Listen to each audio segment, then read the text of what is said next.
Саламатсыздарбы урматтуу телекөрүүчүлөр, эфирде Кыргыз Спорт ТВ каналы жана бул эфирде азыр биринчи айлампаны жыйынтыктайбыз. Жалпы командалар 13 оюндан өткөрүштү жана жайкы эс алууга же болбосо бир аз да болсо тыныгууга эс алышты. Ал эми биз өткөн дал ушул биринчи айлампадагы беттештер тууралуу кеп кылабыз. Бүгүн эфирде бизде мейманда Кыргызстан курама командасынын мурдагы оюнчусу, чабуулчусу Алмазбек Мирзалиев. Саламатсыздарбы? Эфирге куш келипсиз.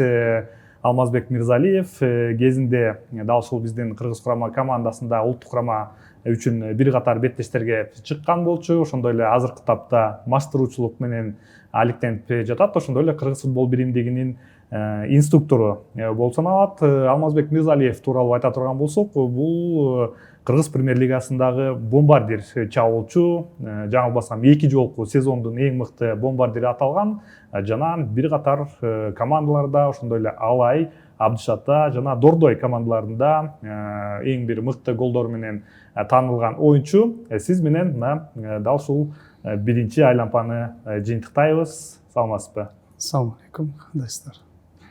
Жакшы, аман эсен келип атыптырсыздар. Сизди билебиз, азыркы тапта маштыруучуларды үйрөтүү менен инструктор катары, ошондой эле азыркы тапта Алмазбек Мирзалиев Ош шаарындагы Асылбек Момунов атындагы академиядагы маштыруучу болуп эмгектенет. Андыктан дал ушул командалар Кыргыз премьер-лигасындагы оюндар тууралуу дагы маштыруучулардын кандай бир сапаттарын же болбосо байкоолоруңузда өзүңүз менен ой жүгүртүүлөрүңүз менен бөлүшө кетиңиз. Анда турнирлик жадыбалга көз салалы. Жалпы премьер-лигада 13 турдук оюндар жыйынтыкталды деп айтып өттүк жана лидерлик сапта Жалал Абадтык Мурас Юнайтед командасы келе жатат. Экинчи орунда Караколдук Барс командасы, мына жакында эле түзүлгөн командалар десек туура болот. Мурас Юнайтед дагы өткөнкү же болбосо бир катар жыл мурун эле түзүлгөн команда, бирок мына өзүнүн сапатын, өзүнүн күчүн көрсөтүп жатат. Эми турнирлик жадыбалда биринчи айлампанын жеңүүчүсү 32 упайга ээ болду.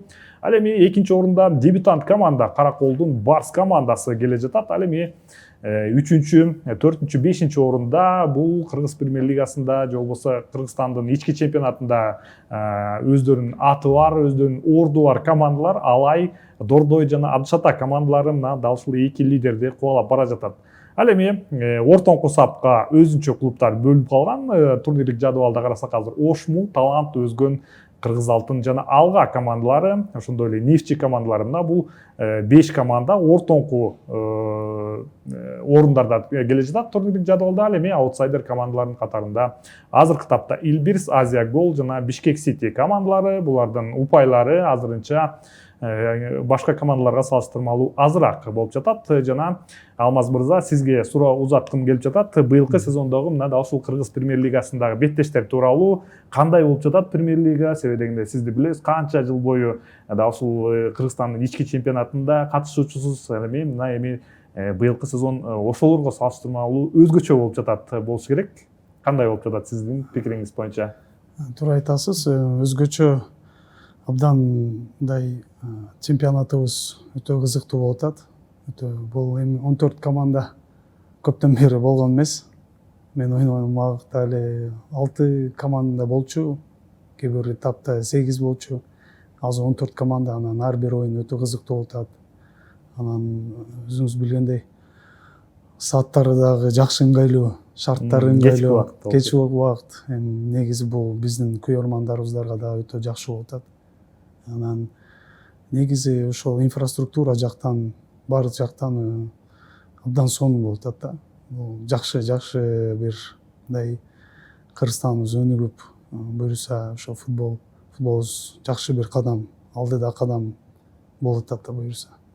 Эми бул азыркы тапта жалпылап айтып өттүңүз. Ал эми командаларга келсек, мына 13 тур ойнолду. Турнирлик жадыбалда лидер дагы белгилүү. Ушул кайсы команда сизди балким таң калтырып жатат, же болбосо кайсы командадан күттүңүз эле ушундай эле оюнду жүргүзө алат деген пикирде? Азыр турнирлик жадыбалды деле карасак, командалар өзүнүн ордундабы, же болбосо дагы өзүнүн кай бир команда өзүнүн потенциалын дагы да болсо ача элек? Эми командалар, менин оюмча ошол биле турган командалар бар.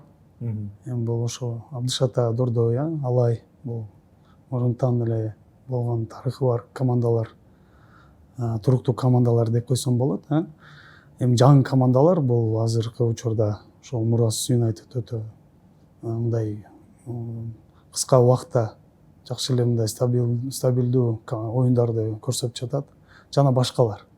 Ошол эле азыркы ушул жылдан кошулган Азия Гол, ошол Бишкек Сити, өзгө ошол командалар дагы кызыктуу оюндарды көрсөтүп жатат. Негизи бул баардык эле оюндар кызыктуу болуп атат, өзүнүн немелерин көрсөтүп, тактика жактан жана технический жактан, техникалык жактан баардык көрөрмандарга жана жакшы бир оюндарды көрсөтүп жатышат. Менин оюмча ушул командалар ичинде потенциалдуу командалар эми өздөрүнүн эмесин кадамын кылып атышат азыр. Кээ биркилер бар азыр ачыла элек да. Балким ошол экинчи кругда дагы кошуп жакшы натыйжа көрсөтүшөт. Эми биринчи айлампадын жыйынтыгы менен бир катар дал ушул клубдардын маштыруучулары өз пикирлерин калтырышкан. Азыркы тапта дал ошол нерсеге көз чаптырсак болот. Мына 13 оюндан кийинки бир катар пикирлерин угалы. Жалпы 13 оюнду алсак, азыр 5 команда астыбызга ашып кетти. Эми уже алдыда бул кыргыз алтында жаныбызда болчу, упайларыбыз да жанында. Азыр калган 5 команда ылдыйраак командалар ошо жакын турушат упайлар менен. Анан кийин биз болсо кээ бир оюндарда ошо ийгилик жетпей калды. Мына бүгүн оюн аягында кичине ийгилик биз жакта болду деп ойлойм. Эмне үчүн энди 2 чабуулда гол уруп кеттик. Анан кийин ошо биринчи айлампада ошо экинчи, үчүнчү, төртүнчү турларда ошол ийгилик жетпей атты кичине. Анан кийин көп оюн түзүү жакшы эле өтүп жатты. Көп момент создавать этип аттык. 8-чи турга чейин ошо голевой моменттер менен 3-чү орунда турдук лига боюнча, ошо статистика боюнчачы. Анан ошол жетпей атты. Азыр аягында коштук. Балдар жакшы кандай десем, вывод кылып, тренировка машыгууларда жакшы иштеп, анан кийин ошол ишибиз поледа результатка айланды деп ойлойм. Анан кийин жакшы эле баа берем, иштеп атабыз, баары аракет кылып жатат. Эч ким баягы безразличный отношение кылган жок. Анан ошобуз ишке ашып атат. Өзүбүздүн билесиңер, условияларыбыз бөлөк, ошо 5 командадан ылдыйраак астыда жүргөнчү. Анан өзүбүзгө кандай баягы условия бар, ошого жараша иштеп жатабыз, ошондон максимум выжимать этет. Экинчиден, өзүңөр байкагандай, өзүбүз база болгондон кийин, ачылгандан кийин өзүбүздүн үй талабыбыздан көп упай алдык. Ал дагы абдан маанилүү болду. Азыр буюрса жакшы эми. Биринчи этапта биздин биринчи кругда жакшы, 28 упай. Алай биринчи жолу ушундай упай алды окшойт. Ушунча жылдан бери бир жеңилиш, 2-ниче. Жакшы көрүнүш, 10 немеде жакшы. Жыйынтык. Экинчи кругда азыр балдар чогултабыз. Балдар чогултуп, жакшы балдарды алабыз. Экинчи кругга дагы жакшыраак оюн көрсөтөбүз. Алдыга, только алдыга. Бизде азыр ушу защитабыз жакшы, ортодо балдар жакшы. Только алдыга издейбиз, алдыга азыр аракеттебиз. Сейчас как раз подписали 3 новых игроков. Если вы видели, сегодня они играли.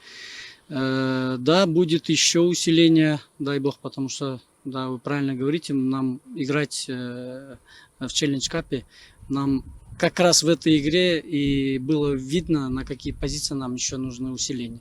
Так что у нас есть время, сейчас будем смотреть и усиляться.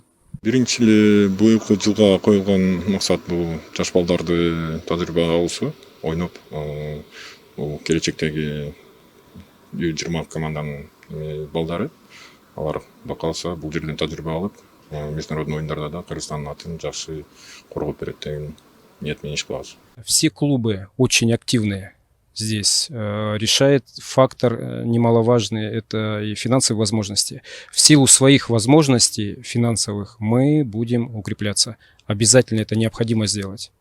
Чтобы быть, опять же, чтобы быть конкурентоспособными по уровню нашего чемпионата. Уровень чемпионата вырос за последние 2-3 года, значительно шаг вперед сделал. И нам необходимо также двигаться вперед, не останавливаться. Во втором круге уверен в ребятах, уверен, да, верю в работу, верю в непростую, тяжелую работу. Команда будет конкурентоспособна. Приложим, по крайней мере, к этому все усилия. Ну, анализируем игру, нашу весь игру, да, трансферное окно уже очень открыто будет. Мы хотим каждую позицию по игрокам взять и ориентируемся на эту. Особенно какую позицию хотите улучшить? Ну, центральный защитник у нас в Венгрии 2 нужен. И впереди центральный нападающий. Мына ушундай бир катар башкы маштыруучулар жыйынтыкта өттү биринчи айланпаны. Бардык маштыруучулар эле ушул жайкы трансфердик мөөнөттү күтүп алгандай эле, себеби дегенде 13 оюндагы өткөрүү өтө оор болду окшойт, жөнөкөй болгон жок командалар үчүн. Эми статистикага бир аз кайрылалы. Биринчи айланпанын жыйынтыгы боюнча жалпы голдордун саны 236 гол болду. Бардык командалардын гол киргизүүсү жана орточо ар бир оюнда бул 2,5 гол. Бул азбы же көптүк кылабы? Канча өзүңүз кандай пикирдесиз? Себеби дегенде сиз эми гол темасы чабуулчуга жакшы тема болуш керек. Ошондой эле бул жерде эң көп гол киргизген команда болуп Мурас Юнайтед саналды. Жалпы 28 гол киргизди биринчи айланпада. Жана эң аз гол киргизген команда бул Азия Гол. Түшүнүктүү эле, Азия Гол азырынча сиз айткандай эле жалпы потенциал, жалпы дараметин дагы да болсо ача элек деген пикирде болдуңуз. Ошондой сыяктуу өзгөчө чабуулчуга, себеби дегенде Ислам Ахмедов, Азия Голдун маштыруучусу, бир гана борбордук чабуулчу Марлен Мырзахматов ойноп жатат. Жана өтө оор болууда аны оюндардан сиз дагы байкасаңыз керек.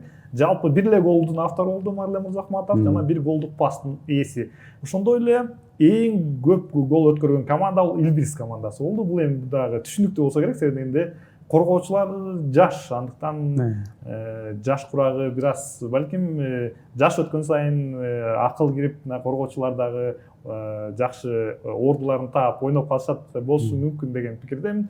Жана эң аз гол өткөргөн командалардын арасында бул ошол эле лидерлик сапта Мурас Юнайтед жана Алай командалары болууда. Бул 10 голдан өткөрүшкөн. Буга мыкты коргоочулар жана мыкты дарбазачы эң бир негизги факторлордун бири болушу мүмкүн. Жана Алмаз мырза, сизге суроо ушул жерден мына ушул жалпы голдордун саны дагы көбөйүп атат. Футболду эмне үчүн ойнойбуз дейт? Футболдун көрөрмандар үчүн жана эмоция үчүн.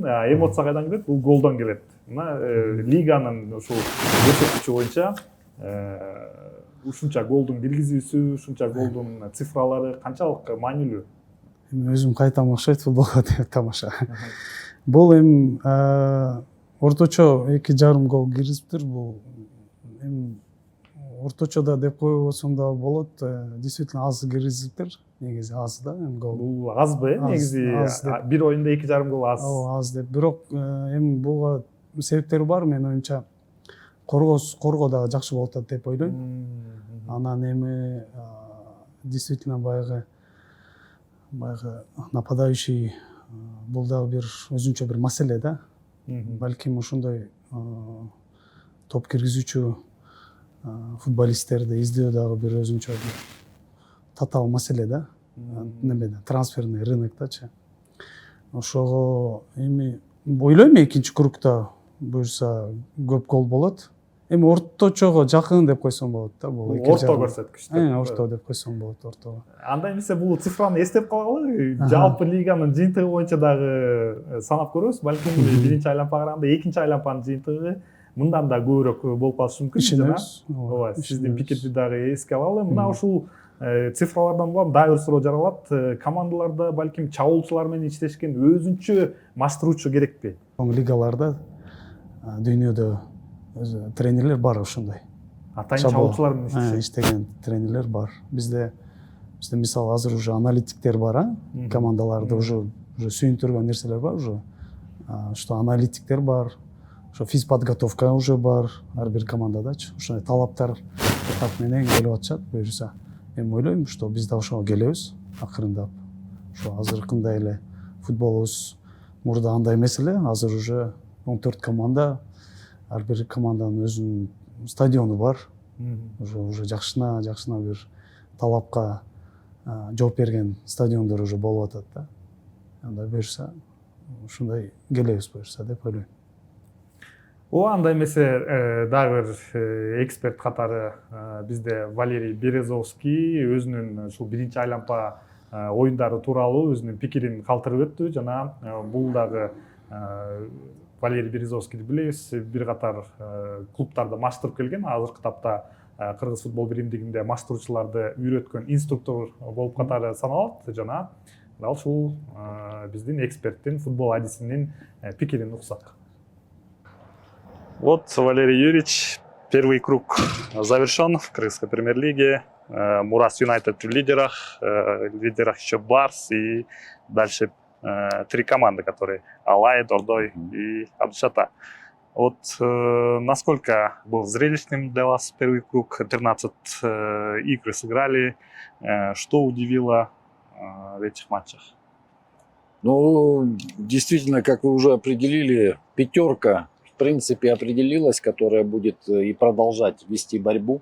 Ну, то, что лидерство Мураса, мы как-то вот с вами, по-моему, 9-й тур обсуждали, как бы и они попытались удержать. То, что Барс включился в работу, тоже этот вопрос, я помню, мы обсуждали. Также Дордой подтянулся и показал определенный стабильный уровень, особенно вот в концовке первого круга. Они провели, ну, можно сказать, на характере. Вот. С некоторой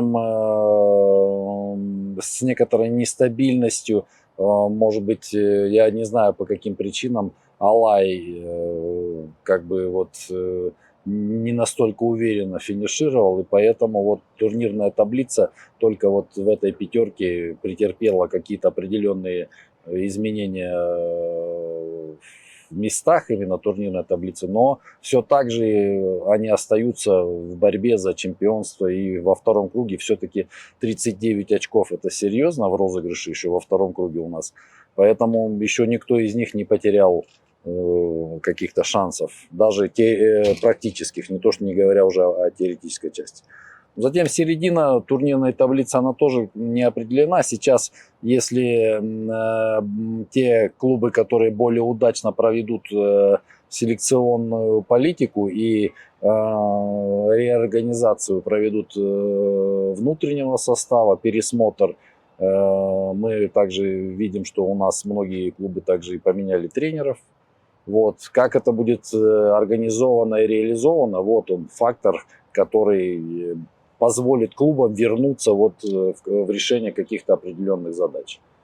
То, что в конце турнирной таблицы клубы, которые только в этом году образовались, но это все также из-за недостатка определенного опыта и определенных условий для работы. Но могу на примере Озгиона сказать, что они вот решили именно, я и говорил, да, про них, что они селекционно неплохо отработали формирование команды, и у них очень качественные легионеры, и что им позволило быть сейчас уверенно в серединке турнирной таблицы. Поэтому как бы я таких заявлений каких-то громких не делал, что там прогнозировал, что так оно и будет. Нет, конечно, футбол был очень интересный, насыщенный, и любая команда могла и обыграть лидеров, и лидеры также могли споткнуться, где не думали, что потеряют очки. То есть вот это какой-то такой предсказуемости ее не стало. Это очень отличает этот чемпионат, когда уже многие клубы конкуренцию создают, скажем так, тем, кто претендует из-за своей организации и вот последовательности в развитии более имеют большие шансы. Я имею в виду, вот, как Абдшата, Дордой, те клубы, которые уже наработаны на какой-то определенный результат. Вот недавно сформировавшая команда, да, так скажем, Мурас Юнайтед и Барс лидирует первой и второй строчкой, а вот тройка, которые те легенды, так скажем, которые завоевали несколько чемпионств, это удар по самолюбию этих клубов? Возможно ли так? Ну, я предполагаю, вообще, как бы, если рассматривать с этой точки зрения, для них должен быть вызов определенный, конечно же, да. Но что сказать, если Дордой, в принципе, 80% состава, около 70-80 сохранил и приобрел качественных легионеров, которые действительно отвечают требованиям, да. Я не говорю, что Абдшата не пошла не по этому пути, то Абдшата практически провела полную реорганизацию. Это совсем новая команда, Затем, как мы знаем, у них не совсем все пошло с начала чемпионата. Это был практически второй или третий. Они сменили 2 или 3 тренеров. Мирлан Нешенов какой-то определенный, даже в конце первого круга определенный срок отработал очень даже неплохо с ними. Вот, как бы здесь по Абдишате, да, они на несколько другом этапе, может быть, они хотели перейти на более качественный уровень, или какие они там тактические и стратегические задачи решали, мы-то этого не знаем, только руководство может это сказать. Но судя вот по всем таким, смотреть если на то, что видно, то они практически решили реорганизацию провести полную, да. Но также у них же стоит сейчас задача, они об этом, я вижу у них и в составе изменения, и легионеры, и кого-то они с кем-то расстаются, так сказать, кого-то ищут на усиление, поэтому это они готовятся к АФК, они будут скоро играть в АФК и решают задачи международного уровня. В том году они просто прекрасно провели свой турнир, дошли до финала. Ну, не всегда все бывает так удачно. Команда, которая удивила вас по итогам первого круга, и футболист, который удивил своим хорошим показателем, так сказать, своей игрой. На самом деле вот такого не произошло. Скажу откровенно, все как бы, ну, несколько я, может быть, ожидал другого, вот, как ни странно, от 2 последних команд, от Бишкек Сити и Азия Гол, другого именно был посыл очень неплохой и в плане организации там тренерского штаба, и в плане комплектации команд. Игроки были, но это уже они там пусть разбираются, на каком уровне и кого они приглашали, но задатки вот того, что они не будут сейчас после первого круга на 13-14 месте, однозначно вот это вот как бы не то, что удивило, но вот сейчас представляется каким-то, ну, таким явлением необычным. Это говорит о том, что все остальные в это время проявили определенную заинтересованность и подготовленность к формированию именно команд, тренерского состава и решения стратегических идей. А кто более себя ярко проявляет, ну, мне импонирует очень Лобов в Дордое, который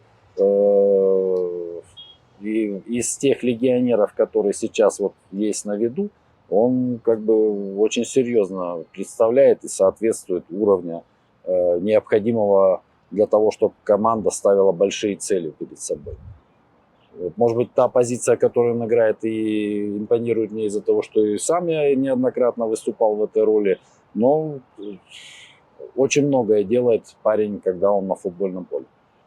Спасибо. Спасибо большое. За ваше мнение. Спасибо большое. Демек мына Валерий Березовский өзүнүн жыйынтыгын чыгарды жана өзүнө кайсыл оюнчу жакка турганын да айтып өттү. Алексей Лобов Дордой оюнчусу болду. Эми сизден дагы ушул суроону беребиз, бирок аны эфирдин аягында. Жана азыр кайрадан биринчи айлампанын статистикасына кайтып келели. Биринчи айлампадагы голдор киргизген аймак же болбосо оюн талаасындагы зона. Мына бул таблицаны карай турган болсок, голдордун жалпы мына 236 гол кирди деп жатабыз биринчи айлампада. Жалпы ошолордун жарымы бардыгы мына дарбазачынын айпайынчасынын тарабында экен, 52%.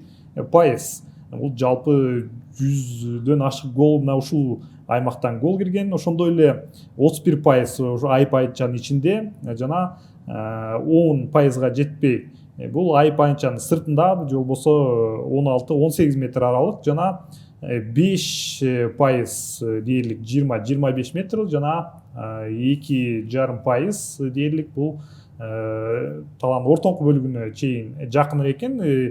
2% демек бул 4 голго жакын эле гол кирип жатат жана алыстан гол киргизген голдордун саны бир аз астай, пайыздык көрсөткүч дагы өтө төмөн болуп жатат. Буга эмне себеп болушу мүмкүн? Алыстан демек чабуучуларбы же болбосо жарым коргоочулар көп сокку узатпай калышканбы же оюндун жалпы эле оюндагы тенденция өзгөрдү? Баардык эле айпайынчага топту жеткирип баруу оюну жүрүп жатабы? Сиз кандай ойлойсуз ушул көрсөткүч боюнча? Эми бул жерде көбүнчө ошол тренердин көз карашы да, оюндагы тактиканы түзүлүшү жана кандай чабуулда ойногонубуз кандай болот дегени да. Эми мындай карап кетсек, сиз өзүңүз айттыңыз, 52% ошол штрафнойдун ичинде, ошол вратарский воротанын аймактын ичинде. Значит, мен ошо тактика боюнча ошо флангтардан көбүнчө болуп атат да, атакаларчы. Ушундай фланг менен кирип, анан өзү негизи башында айттым го, коргон маселеси ошо командалар өтө көңүл бурганы көп. Ошого биринчи ошол 5-6 команда дагы көп өткөзбөдү да, коргоочулар.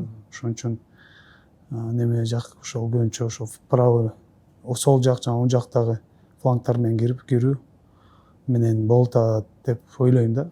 Тактика жактанчы. Ооба, ошол 5 команданы айтып өтпөдүкпү, жана лидерлик сапта келе жаткан. Ошолорду карасак, көпчүлүгү эле легионер оюнчу, коргонуудагы легионер күчтүүлөрдү тандап алып келе башкан дагы вертикалдык чабуулга жасоо мүмкүн эмес. Демек командалар капталга ойноп, же болбосо флангтан чабуул жасоо аракетинде демек десек туура болот. Ошол эле Мурас Юнайтедде Украинадан келген борбордук коргоочу байламтасы, Абдышата деле Босниядан келген Имамович, Дордойду алсак Займенко менен Ндое, Барста дагы орусиялык коргоочулар.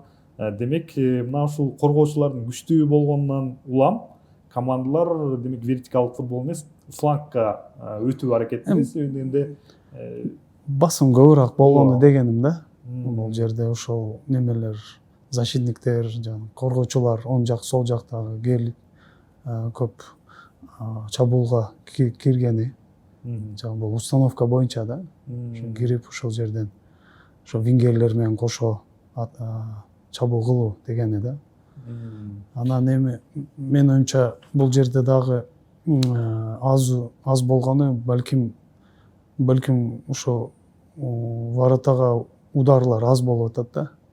Жалпы эле соккулары, ударлары аз болушу мүмкүн.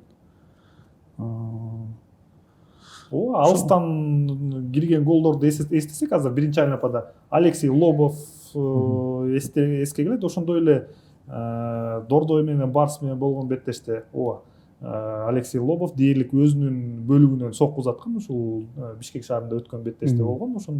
Ошондой эле Жазыбай Абдыкайымов Талант командасында жарым коргоочу көп алыстан соккуларды узатат. Жана Сүйүнбек Мамыралиев да эстесек болот, Роббендин стилинде эле сол флангтан алыс тогуздукка чимирилте соккуларды узатып жатат. Муну кубоктук беттештерден да көрдүк. Демек мына ушундай алыстан сокку үчүн дагы өзүнчө чеберчилик керек да. Албетте керек. Албетте бул эми оюнчунун бир ыкмасы, өзгөчөлүгү жана ыкмасы да техникалык болушу. Ошол барбы же жокпу дегени да. Балким тебиши мүмкүн, бирок может установка башкача болушу мүмкүн да. Ол эми ар бир өзүнүн команданын ичиндеги бир немелери да.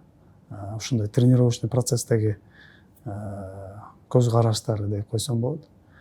Ошого менин оюмча көбүрөөк сокку керек.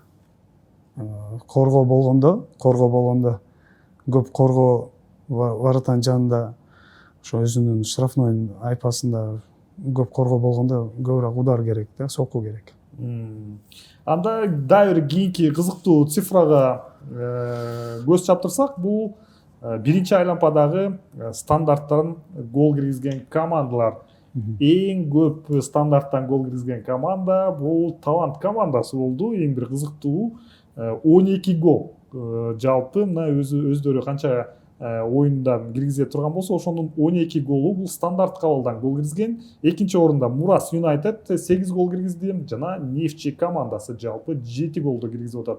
Жана ошондой эле стандарттан өз дарбазасына гол өткөрүп алган топ 3 команда Дордой командасы таң калыштуу Займенко, Ндое бойлуу коргоочулар, Арсланбек Бердинов баардыгы бойлуу коргоочулар, бирок мына стандарттан көп голду өткөрүшөт экен, 10 гол. Андан кийин эле Кыргыз алтын менен эле өзгөн командасы. Демек, дал ушул талант командасы стандартка көп басымды жасайт, атайын даярдыкты көрөт балким. ооба, туура айттыңыз. Ошол талант 12 гол киргизиптир. Менин оюмча тренировочный процессте өтө көңүл бурушат, ошол жака басым коюшат. Бул дагы азыркы футбольный тенденция боюнча стандарттын өзүнчө бир тренерлер дагы бар да. Атайын адистер бар. Ошо өзүңүз билген боюнча Арсеналда былтыр стандарттан өтө көп киргизди. Негизи былтыр эмес, уже акыркы бир 2-3 жыл ичинде. Ошо себепчи деген бул ушул адист, тренер, машыктыруучу экен да. Өзүнүн стандарт боюнча машыктыруучу бар деген. Биз дагы байкап атпайбызбы, бул стандарт кабыл жөн гана айып соккулар эмес, бурчтан чыгарып берүү эмес, бул дагы ауттагы стандарт кабыл кирет да. Аутту чыгарып бере турган оюнчу дагы атайын тиги капталдан бул капталга чуркап келүүдө. Браузманды айтсак, Браузман Кыргызстан курама командасында да аутту, ошондой эле Валерий Кичин, ошондой эле талант командасында атайын оюнчу бар, ушул аутту өзү чыгарып берет. Демек, мына ошол жагдайды дагы көзгө алышып, ошол нерсеге да басым жасайт да. Демек, аут дагы бул стандарт кабылга кирет. Ооба, бул эми кандай мүмкүнчүлүк голго киргизем деген маселе да. Бул да мүмкүнчүлүк да. Ооба. Азыркы футболдо ауттан да сиз айткандай өзүнчө бир комбинация, заготовкалар бар да. Ошо аутто киргизем, ушундай чабуул кылам жана гол киргизем деген. Эми бул стандарт кабыл тууралуу сөз болуп кетти. Бул суроону бербесем болбойт. Сиздин эң бир маанилүү голуңуз, көрөрмандардын эсинде калган гол бул Кыргызстан Австралия менен болгон беттеш, акыркы мүнөттөр сиз алмашууга чыктыңыз, бурчтан чыгарып берилген топ. Азамат Байматов жаңылбасам баш менен сокку узатат жана сиз Австралия курама командасына топ менен кошо эле дарбазанын көздөй кирип кеттиңиз. Ошол гол эсиңизде барбы, же болбосо ушул стандарт кабалга даярдык көрдүңүздөр беле? Албетте да. Эсиңизде барбы ошол гол? Ооба, албетте, бул мындай оюндар эч качан эсибизде кетпейт. Айрыкча курама командада ойногон негизи бардык эле оюндарчы.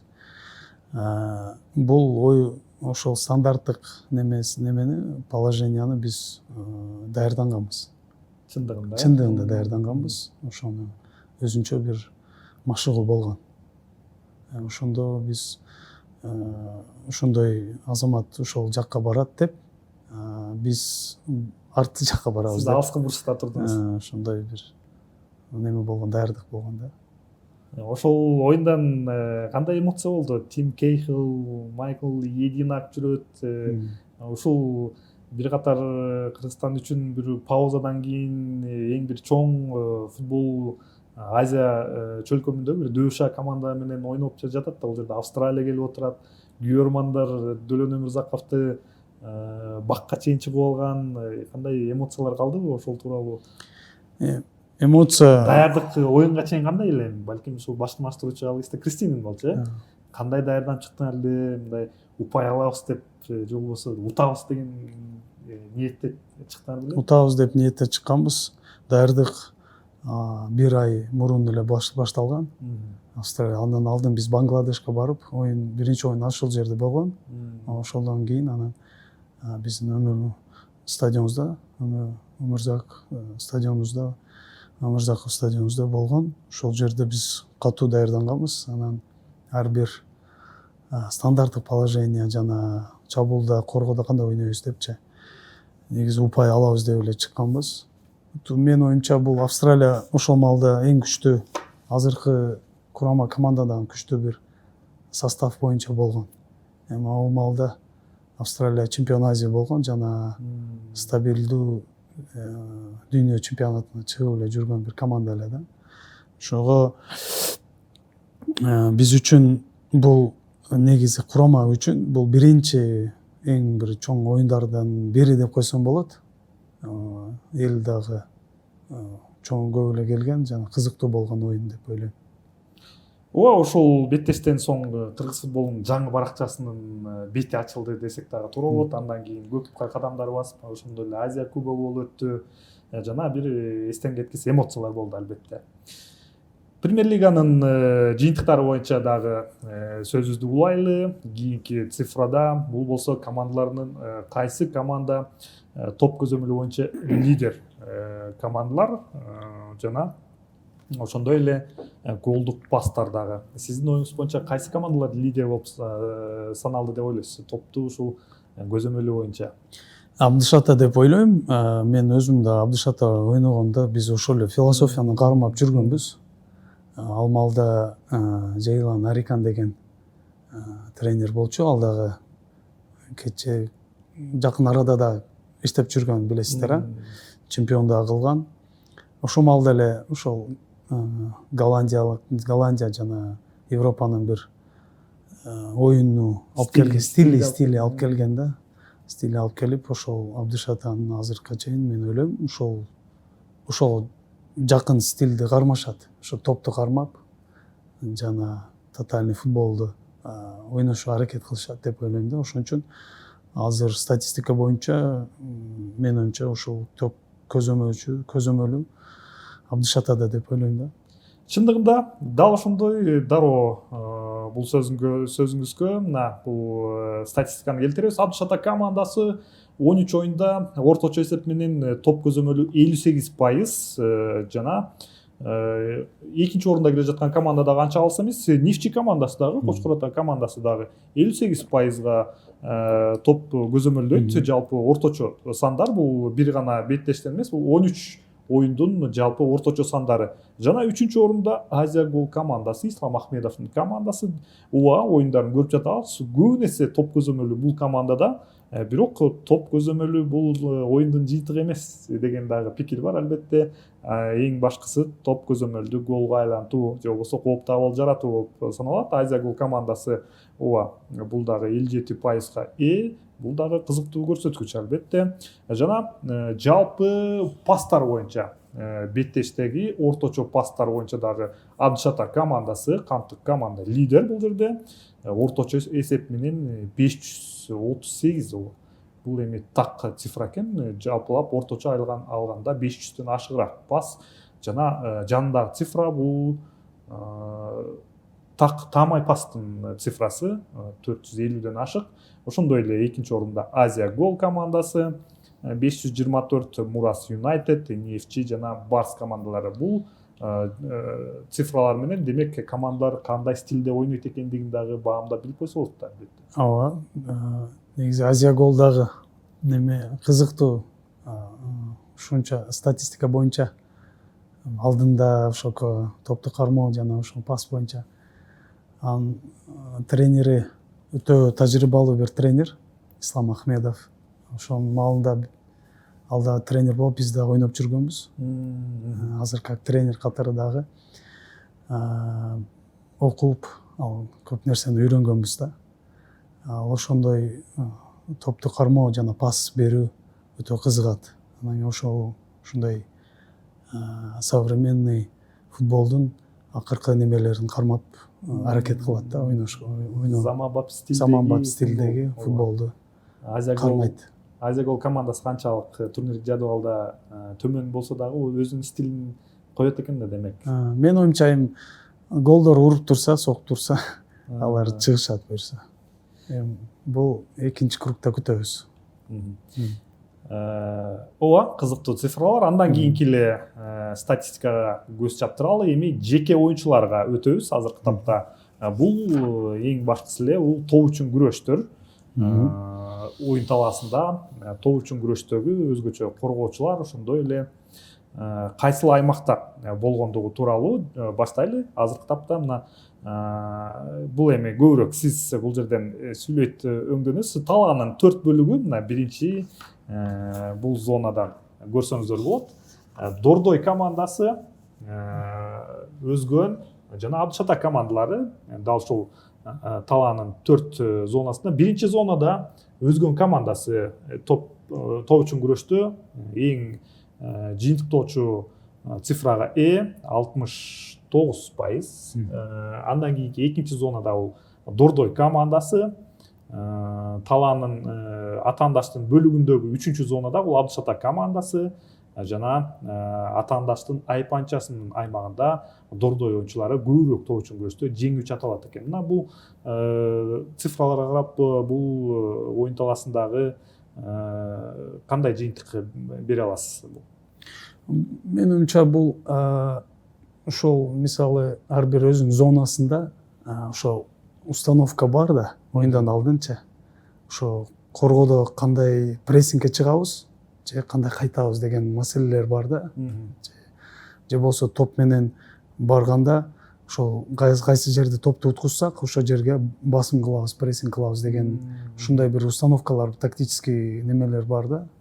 Өзүнүн немелери бар, ходдору бар. Ошого мен ойлойм, мен ошол бир ошондой сиз айткандай ошол зоналарда көбүрөөк ошо немелер болгон да. Мындай айткандай топ же Дордойдо эмес, же Абдыш Атада эмес дегендей да. Нейтралдык топ деп коет, ошо нейтралдык топторду ошол жерлерде көп учушкан да ошол жерде. Ошонун статистика ошону менен көбөйгөн да. Бул статистиканы карап азыр Дордой менен Абдыш Ата оюнчулары көбүрөөк прессингке барат десек туура болобу? Атаандаштын бөлүгүндө жана топту ошол зонадан жоготкондо дароо прессингке барат. Дордой көп барат, акыркы оюндарда да көрдүм, жакшы эле прессингке барышат. Жана Абдыш Ата, албетте Абдыш Ата прессингти жакшы кылышат.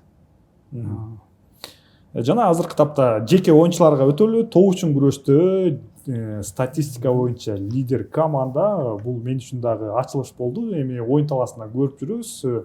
Бишкек Сити оюнчусу болуп чыкты. Бишкек Ситинин коргонууга ыктаган жарым коргоочусу Кайки Дальберт оюнчусу биринчи сапта болду. 250 жолу бул статистикага баамдасак, анын 164-ü ийгиликтүү болуп чыккан. Андан кийинки оюнчу бул Ярослав Шаповалов, Талант командасынын ошол эле коргонууга ыктаган жарым коргоочусу ортоңку бөлүктө. Жана Бекзатбек Насиров, универсал оюнчулардын бири десек болот. Бул капталдагы коргоочу жана ортоңку бөлүккө да чыгып жүрөт Ошму командасында. Жана Александр Чиш, Кыргыз Алтын командасынын борбордук коргоочусу, быйылкы сезондогу коргонуу позициясындагы Кара Балталык команданын лидери. Жана Арслан Бекбердинов, кубантпай койбойт, Дордой командасынын оюнчусу, ошондой эле Олимпиадалык курама команданын оюнчусу. Жана Кыргыз курама командасындагы оюнчусу болуп саналат. Жаш оюнчулардын бири дагы мына ушул статистикада болуп турганды өтө маанилүү болду да. Эми көбүн эсе бул жерде түшүнүктүү болуп турат. Турнирлик жадыбалдагы ылдыйкы позициядагы командалар экен. Демек көбүрөөк коргонуу менен алек да. Ооба. Бул эми индивидуальный жактан айтып атабыз да азырчы, ар бир оюнчунунчу. Жана булар ошол лидердик командалар менен коргоодо көп ойноду деген маселе да. Жана ошол оюнчулар ошол күрөштө ушундай көп күрөш алып барышты дегени да. Жана ушундай статистика боюнча жакшы бир натыйжа индивидуальный жактан көрсөткөн. Кайки Дальбертти жана Шаповаловду байкадыңызбы негизи? Ушул легионер оюнчулардан лидер, ушул статистика боюнча лидер болгону сизге таң калтырган жокпу? Кандай оюнчулар экен негизи? Өзүңүз баамдасаңыз. Эми буларды мен көп тааныбайм го, бирок оюндарды көргөнмүн, ооба. Мисалы Ярослав Шаповалов Талантта бул, по-моему, менин оюмча биринчи сезон эмес да ойногону. Жана Таланттын оюну эми урматты жакшы тааныйбыз. Абдукаимовду да ошол. Жана ал дагы прессингти жакшы көрөт. Жана ага карама каршы дагы контратакалар жакшы командалар менен ойногондо, мисалы лидер командалар менен ойногондо аларда контратака жакшы кылышат да. Анан ошо индивидуальный жактан ошондой чыккандары жана статистика боюнча жакшы натыйжа көрсөткөндөрү да. Ошол биринчи кругтунча. Жана жаш немелер да, жаш оюнчулар. талантта эми көбүнчө жаш оюнчулар да жана өздөрүн жакшы көрсөтүп, өздөрүн дагы менин оюмча көңүл буруш керек ушундай оюнчуларга. Алар эми жөндөн жөн эле мындай статистика чыгарбайт да. Ушул Бекзатбек Насыров менен дагы Арслан Бекбердиновдун дагы болушу дагы өтө жакшы көрсөткүч. Демек бул физикалык даярдыгы да өтө мыкты. Албетте. Таризде экени көрүнүп турат. Эми Бекзатбек Насыровду ооба өзү дагы тулку бою дагы мыкты коргоочу, ошондой Бекбердинов дагы ошондой көрүнүп турат. Бекзатбек менен кошо ойногонбуз. Мен уже акыркы сезондордо ойногондо ал жаш аз дагы жашкы эми ал ошол маалда эми баштаган эле да, жаңылап баштаган. Ошол маалда эле көрүнгөн, жакшы эле отбор жактан жана коргоочу техникалык жактан өзүнүн ыкмалары бар болгону деген. Ошол физикалык жактан да. Эми ошол эле топ үчүн күрөштү улантабыз. Эми абадагы күрөш. Бул жерде статистика топ 5 оюнчу.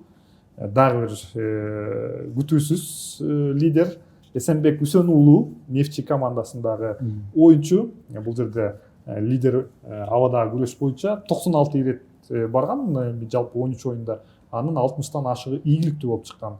Экинчиде Глеб Грачев, Мурас Юнайтеддин украиналык легионер оюнчулары.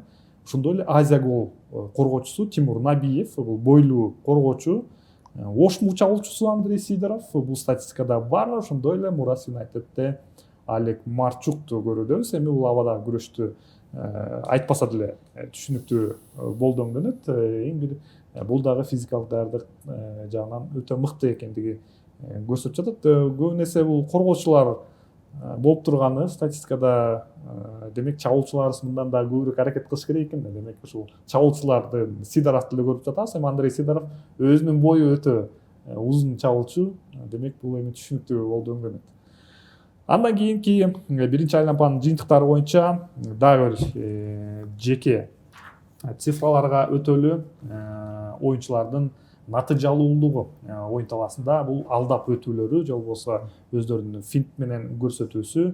Топ 5 оюнчу бул жерде Ошму чабуулчусу Ричард Ромарио, бразилиялык оюнчу, өзүнүн деңгээлин көрсөтүп жатат өңдөнөт. Жана экинчи орунда Азия гол жарым коргоочусу Мухаммед Каримов. Бул жерде 121 жолу аракет кылган, анын 57си ийгиликтүү болду, жалпы 47%. Жана натыйжалуу боюнча Кудрет Искендербековдуку өзгөчө экен. Өзгөн командасынын оюнчусу бул статистикада 3-чү орунда, жалпы 88 жолу аракет кылган, анын 57си ийгиликтүү, натыйжалуулук 65%. Бул эми жакшы көрсөткүчтөрдүн бири. Андан кийинкиси Сүйүнтбек Мамыралиев, бул дагы оюнчу, дордой жарым коргоочусу, өтө көп финттерге барат, 90дон ашык, жана анын жарымынан көбү ийгиликтүү болгон 59% эффективдүүлүк. Жана Барс оюнчусу Кайрат Жыргалбек уулу, бул оюнчу дагы анын пайыздык көрсөткүчү 56% болууда. Бул цифралар сиз үчүн кандай пикирди калтырды?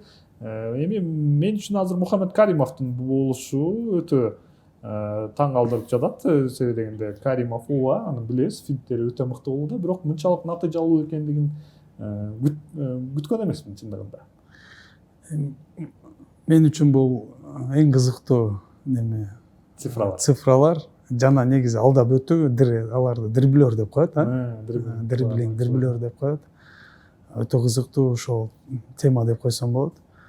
Мухаммад Каримов менин оюмча бул сезондо ачылышы деп болуп калышы мүмкүн да. Бул баланы мурда дагы мисалы ойногон эмес да немедечи. Премьер-лигадачы дебют болуп атат, эми ушунча дебют кылып жакшы бир көрсөткүчтөрдү көрсөтүп атат да. Эми байкап кетсеңиздер, бул жерде бардыгы вингерлер көбүнчө. Ошол Ричард Ромарио оң жак, сол жакта оюнчу. Мухаммад Каримов дагы, Кудрет Искендербеков ошол ортодо да ойноп калышы мүмкүн. Көбүнчө ошол оң жак, сол жакта ойнойт. Полянын айынчасындачы. Жана Сүйүнтбек Мамыралиев, Кайратты билебиз. Ошол бул көбүнчө статистика көбүнчө ошолор да болот да. Бул жерде мен кошумча айта кетсем, немелер биздин коргоочулар оң жакта, сол жакта коргоочулар ушинтип чабуулга кошулуп, ушуну алдап өткөнү дагы чыкса деп ойлойм да. Буюрса ошол жактан биз дагы аракет кылып атабыз, тренерский окууларда, чтобы ушундай тенденция футбола, мисалы Марсело, Дани Алвес дегендер, азыр Трент Арнольд дегендер, ушундай алар дагы жөнөкөй коргоочулар эмес да. Универсал болуп Универсал да, алар ошо чабуулга барып туруп эле алдашат, киришет. Мисалы Хакими канча голдор киргизди да бул жылычы.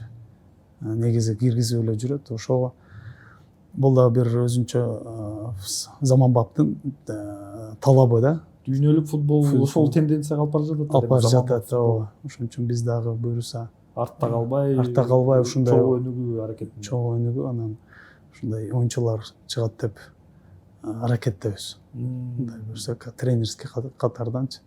Анан бул оюнчулар мен айткандай ушул вингерлер, алар оң жак, сол жакта ойношот. Жана ушундай албетте алдап барыш керек, алдап барыш керек. Бул алдап барбаса бул утуш болбойт деген да. Жөнөкөй. Дагы бир тема, быйылкы сезондо VAR жардамга келип жатат калыстар тарабынан. Жана биринчи турларда байкасаңыздар керек, кызыл кагаздар өтө көп көрсөтүлүп жатты. Себеби дегенде VAR-дан текшерүүлөр жүрүп, ар бир мындай кооптуу эреже бузуулар бардыгы VAR-дан текшерүүлөр болуп жатты. Жана кызыл кагаздар жалпы жаңылбасам бир 6-7 тур бир дагы кызыл кагазсыз тур өткөн жок.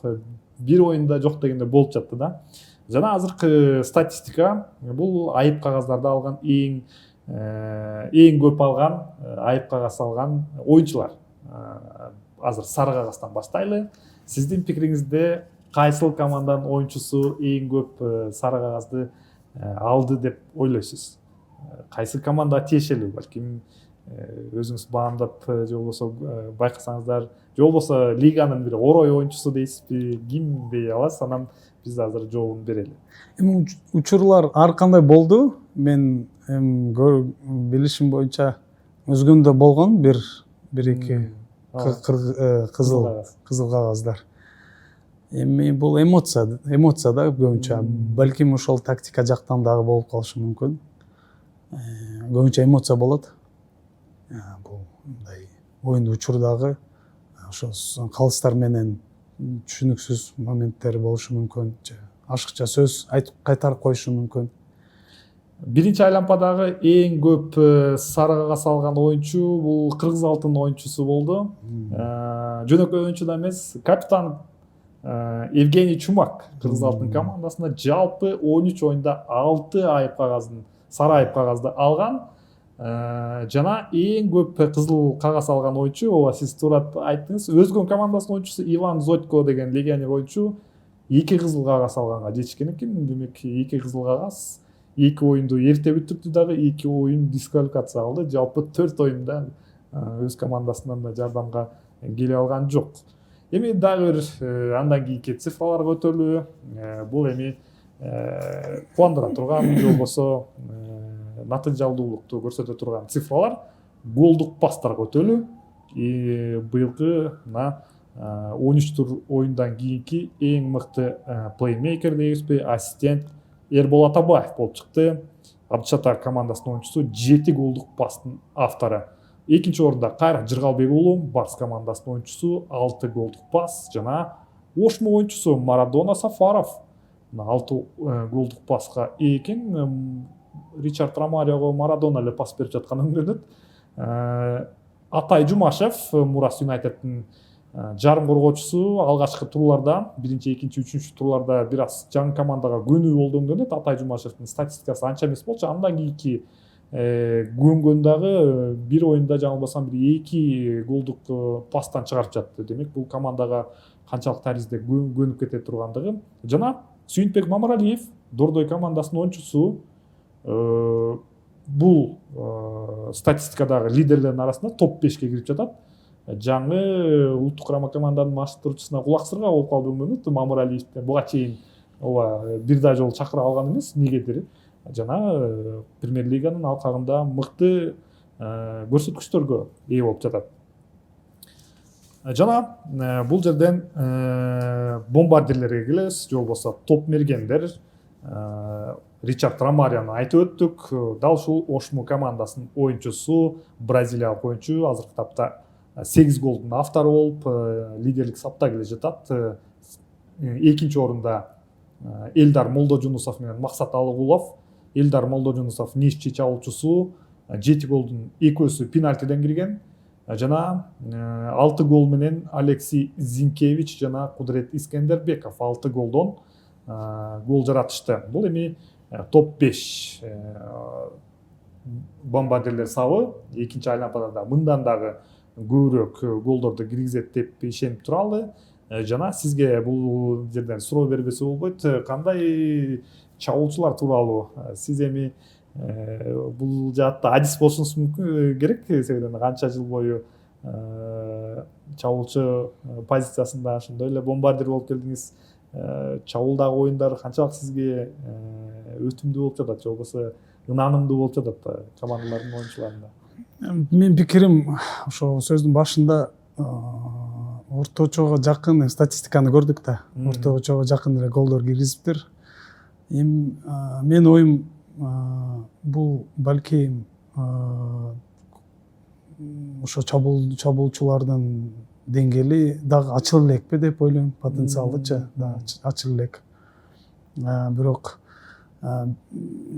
көп эмес киргизишти туура. 13 оюн ойношты. Уже 13 оюн азыр 8 гол киргизиптир, эң көп. 8 гол киргизиптир. Тажрыйбалуу чабуулчунун пикири боюнча бул аз. Мен ооба аз деп ойлойм. Ошол балким ошол эми себептери көп нерсе болушу мүмкүн да. Бул жерде балким ошол оюнчулардын ошол ачылып элекпи деп ойлойм бир тараптан. Экинчи тараптан командалар коргону катуу ойношуп атабы? Эгер катуу ойношуп атса, значит, может чабуулга көңүл болбой атабы? Ошого жараша коргоо жакшы эле болуп атат да. Азыр мындай жарым команданын статистиканы карасак көп өткөзбөштү да голдучу. Анан себептери ар кыл болушу мүмкүн. Аны эми тренерлер өзү чечишет. Ар бир команданынчы өзү чечишет. Өздөрү да түшүнсө керек. Что көп гол кирбей атат депчи. Эми канчалык көп гол киргизсе, албетте команданын немеси өсөт, деңгээли өсөт жана турнирный таблицасы турган оруну жогору болот дегени да. Эми как чабуул катары айтсам, мына Максат Алыгулов бул дагы жакшы деп ойлойм. Максат Алыгулов ушундай немеси манерасы оюну бир окшоп кетет да. Мен ойнум өзүм ойногон малдачы ошо окшоп кетет деп ойлойм. Ошол дагы ол кээде солдо ойнойт, кээде оң жакта ойнойт. Эми уже тренер өзү машыктыруучу өзү чечет да. Эми мен оюмча ол эми как ложный девятка ойносо ошондой жакшы да. Ошо баягы өзүңүздүн стилиңиз кандай эле ошол кезде? Бош позицияны аңдып ошол жака мындай сүңгүп кирүү стилде? Мен малда ойногондо биздин тенденция бул схема боюнча, тактика боюнча биз бир 4-4-2 ойнойт элек да. Бир бойлуу чабуулчу, бир ошондой болчу да. Биздики ошо сиз айткан вертикальный пастар өтө көп болчу да. Вертикальный пастар жана ушундай ачылган зоналар эле. Эми менин өзүм немем скорость ошол тез чуркайт элем. Ошо чуркаганда эле биздин жарым коргоочулар жакшы таштап берет эле ошол зоналаргачы. Балким ошол да жетишпей атат, мен ойлойм. Может, билбейм. Буну уже ар бир команда өзү карайт да. Балким ошо жетишпей атат. Орто ушундай пастар, ушундай ортодогу зоналарга пастар бериш, зоналарга пас бериш үчүн алдын ачылышты да билиш керек. Ошону дагы сезиш керек да, как чабуулчу. Что, потому что мындай ар бир оюнда 90 мүнөт ичинде балким 1-2 момент болуп калат да. Ошол моментти сен 100% ошону ишке ашырыш керек. Сен балким 90 мүнөт жөн эле жүгүрүп жүрө бересиң да. Азыр как чабуу мурунку чабуулчу катары айтканым да, эми балким сен 90 мүнөт жөн эле басып жүрөсүң, бирок бир момент келет, 91 мүнөттө да бир момент келет, ошону уруп койсоң болду, командаң утту да. Ошондо нападающий ошо менен чабуулчу, ошо менен чабуулчу да. Бул эми ушундай детальдар да, эми кандай ачылыш керек, каерге ачылыш керек, кайсы убакытта ачылыш керек. Бул да өзүнчө бир химия болуш керек да, неме менен жагырын коргоочулар менен взаимосвязь деп коет, контакт болуш керек. Ошондой сыяктуу ошол эле оң жакты, сол жактагы фланговый оюнчулар менен контакт өтө жакшы болуш керек. Сен кандай бир көз караш менен. Конечно, сен кандай көтөрүп бересиң, мен кандай барамын, мен кайсы зонага барамын, мисалы да. Же ортодо мисалы биз бир стенка ойноп чыгабызбы, же мен забегание кыламбы, ушундай сыяктуу бир сүйлөшүңдөр да. Эми ал биринчи, конечно, тренировкадан башталат жана профессионалдуу деңгээлде уже сөзүм керек жок, бул көз менен эле билүүчү нерселер да. Көз менен эле билүүчү нерселер, ошо даяр болгондо эле, ачылганда эле берет, бир пас менен эле жыйынтыктап койсо болот оюндучу. 4-4-2 деп тактикалык схеманы айтып өтпөңүзбү? Ошол эки чабуулчу да бир тандемди эстеп кеттим. Алмаз Мирзалиев жана Хуршит Лутфуллаев Абшат командасында кезинде ошол экөөңүздөр старттык курамда чыгып ошол дарбазачылардын түштөрүнө кирип калганда учурлар болуп калды ошол кезде. Ооба, биздин немебиз жакшы болгон, мындай контактыбыз жакшы болгондо, взаимосвязь деп коет, ошол немебиз байланыш өтө жакшы болгондо биз мындай көз менен эле түшүнөт элек да. Бул каяка жүгүрөт, мен каяка беремин, анан ал кандай берет, оюн учурунда эле. Балким ошол жетишпей атат. Мен эми команданын ичиндеги бул мындай иштер да. Иштер жана ошо оюнга болгон таасирлери. Ол маанилүү нерселер да, негизичи. Ооба, чындыгында өтө кызыктуу. Себебинде буга чейин биздин эфирлерге чабуулчулар келдик болчу, коргоочуларды чакырдык. Ооба, Азамат Байматов, Руслан Сыдыков сыяктуулар келип жатты. Эми чабуулчунун пикири мына биз үчүн өтө кызыктуу. Жана эң соңку статистикалардын бири бул гол плюс пас боюнча гол жараткан жана голдук пастын кошулмасы боюнча лидер оюнчулар. Лидерде Кайрат Жыргалбек уулу Барс командасынын оюнчусу, 10 упай бул жерде голдордун саны жана голдук пастын автору. Жаңылбасам 6 гол жана 4 голдук пас. Атай Жумашев Мурас Юнайтедте, Кудурет Искендербеков Өзгөн командасынын оюнчусу, Максат Алыгуловто 7 гол жана 2 голдук пас, жана Ричард Ромарио 8 гол, 1 голдук пас. Жана бул жерден эми сизге суроо узаталы. 13-чү турдун жыйынтыгынан кийин кайсыл оюнчу бир ачылыш жасады сиз үчүн? Мен үчүн Кудурет Искендербеков деген жаш оюнчу Өзгөн. Ошол менин оюнча ошол жакшы чындыгында ачылыш болуп атат. Жана мен айткандай Азия голдогу оюнчу Мухаммад Каримов да. Ошол көзгө жакшы түшүштү. Алар действительно ошол Кудурет негизи жакшы азыр статистика жактан жана неме жактан мен ойлойм экинчи кругту дагы ушундай өткөзөт деп. Травма албаса эле, ошо травмадан узак болсо эле ушундай жакшы бир натыйжаларды көрсөтөт жана ачылыш болот деп ойлойм да. Ооба, Өзгөн командасы чындыгында дебютант команда, быйылкы сезонго премьер-лигага катышкан команда. Бул тууралуу да Кыргыз спорттук каналда атайын репортаж жасаганбыз. Өзгөн клубу тууралуу муну дагы биздин YouTube баракчабыздагы таап издеп көрсөңүздөр болот. Жана ооба, сиздин пикириңиз өтө кызыктуу болду. Кудурет Искендербеков чындыгында бул жаш оюнчу Олимпиадалык курама командага чакыруу алды. Ийгилик каалайбыз бир гана. Ушул эле статистиканы экинчи айлампада дагы жогорулата беришине албетте тилектешпиз. Жана эми дал ушул биринчи айлампанын жыйынтыгы боюнча символикалык курамды түзөлү Кыргыз спорт ТВ каналы атайын түздүк. Эми бул оюнчуларды азыр экранга жайгаштырып көрөлү. Тактикалык схема 4-3-3 тактикалык схемасы тандалды. Премьер лига командаларынын арасындагы бир популярдуу тактикалык схемалардын бири. Ошондой эле 3-4-3 тактикалык схемасы дагы көп колдонуп жатышат. Биз эми мына 4-3-3 тактикалык схемасын алдык. Дарбазада Алай командасынын дарбазачысы Мирзахит Маматханов болууда. Ооба, бекеринен эмес, чындыгында 13 оюнда 10 голду гана дарбазага өткөрдү жана сейфтер боюнча цифрасы дагы өтө жогору. Жаңылбасам 86% бул сейфти жараткан. Ар бир ошол канча сокку узатылса, ушул натыйжалуулугу 86% болду. Бекеринен дал ушул Мирзахит Маматханов дарбазада.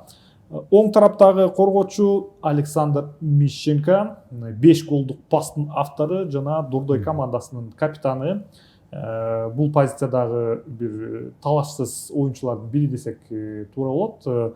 Коргонуу позициясында Христиан Браузман, Абдышата командасынын лидер оюнчусу, жаш болсо дагы өзүнүн көрсөткүчтөрү боюнча дагы топ 3 позициясында ээлеп келет. Жана Дордой командасынын борбордук коргоочусу Володимир Займенко, жаңылбасам, мына дал ушул Дордойдун коргоочусу аз эле убакыттын ичинде ушул коргонуу линиядагы Дордой командасынын лидери боло алды. Жана сол тарапка Валерий Кичин, Барс командасынын, ошондой эле Кыргызстан курама командасынын капитаны. Көбүн эсе Барс командасы кай бир оюндарда 3-4-3 тактикалык схемасында сол борбордук коргоочу болуп жатты, бирок кээ бир учурда Барс командасы дал ушул 4 коргоочу менен ойногонго да өтүштү. Ошол кезде Кичин мына сол тарапка чыгып жатты. Оюнчуларга, өнөктөштөрүнө пас берүүсү боюнча эң бир эффективдүү оюнчулардын бири, чабуулга активдүү аралашкан коргоочулардын бири болду. Ортоңку бөлүктө Эрбол Атабаев 7 голдук пастын автору, ассистент боюнча лидер, ошондой эле кооптуу абал жаратуу боюнча лидер оюнчу экен Эрбол Атабаев. Бул голго чейинки пастар, ошондой эле кооптуу абалдарды жаратуудагы пастары. Анын жанында Алексей Зинкевич, Алай командасынын оюнчусу, ооба көбүрөөк чабуулга ыктаган оюнчу, 6 голдун автору.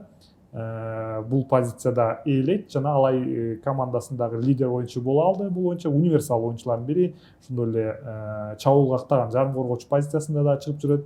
Жана сиз айтып өткөн биринчи айлампанын ачылышы Кудурет Искендербеков биздин символикалык курамда сол тараптагы жарым коргоочу позициясына жайгашты.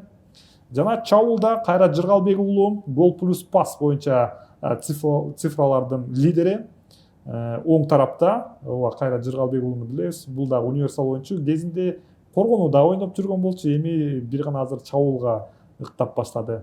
Сол тарабында Ричард Ромарио, Ошмун командасынын оюнчусу, башында мына сол тараптагы чабуулчу позициясына чыгып жүргөн Андрей Сидоров стартта болгондо, жана соңку гана беттештеринде Ромариону ушул борбордук бөлүккө алмаштырып жатат. Эми Ошмунду да билебиз, маштыруучу алмашты, андыктан ушул позицияларды алмаштырып көрүүдө.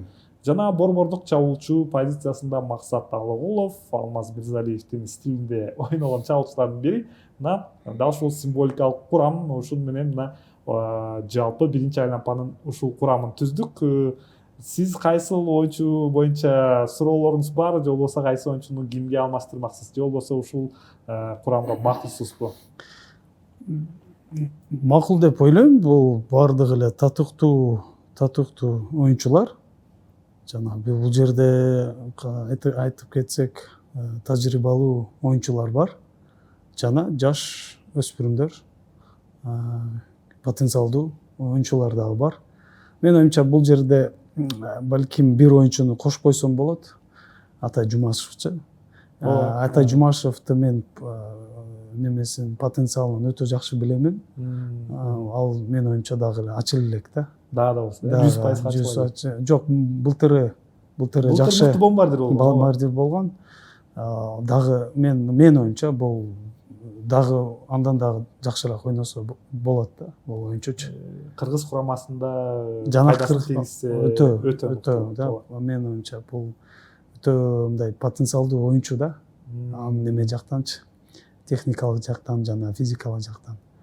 Балким ошо ментальный ошо ой жүгүрүштөн кичине жакшына неме алып койсо, ал дагы негизи ой жүгүртүүсү жакшы эле. Дагы кичине кошумча дагы неме кылса эле, чыныгы дагы бир чоң футболист болушу ыкмасы бар да.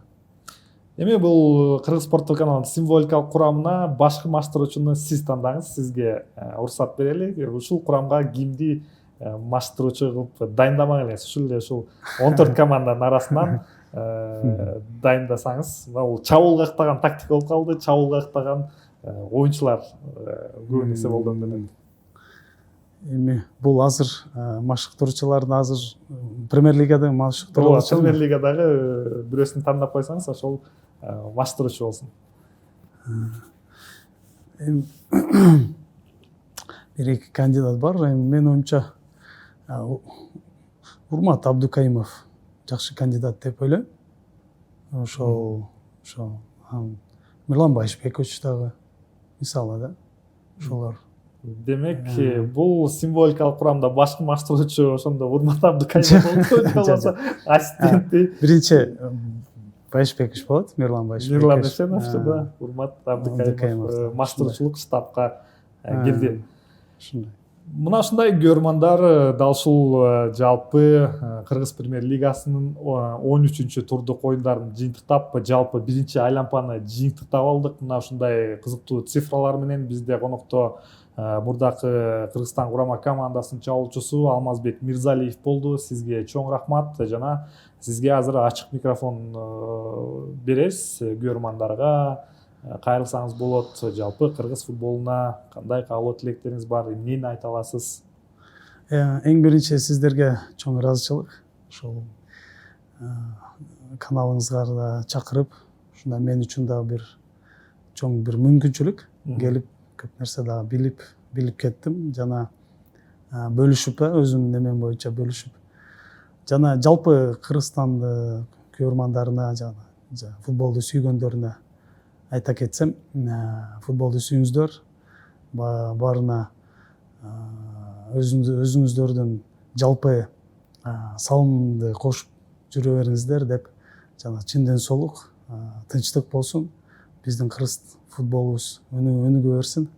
Мен ойлойм, что мен ойноп жүргөндө дагы биз ошол малда футболубуз мындай тизел шарт жактан бардык тараптан өтө төмөн болчу да. Ачык сөз болсо, ачык сөз айткандай, азыр Кудай шүгүр биздин бийлигибизге жана президентибизге жана Кыдыршаевичке, Урматов Кыдыршаевичке чоң ыраазычылык, ушунча мүмкүнчүлүгүбүздү жаратып берип атышат. Буюрса алдыда көп иштер бар. Жана кыргыз футболубуз өнүгө берсин, жана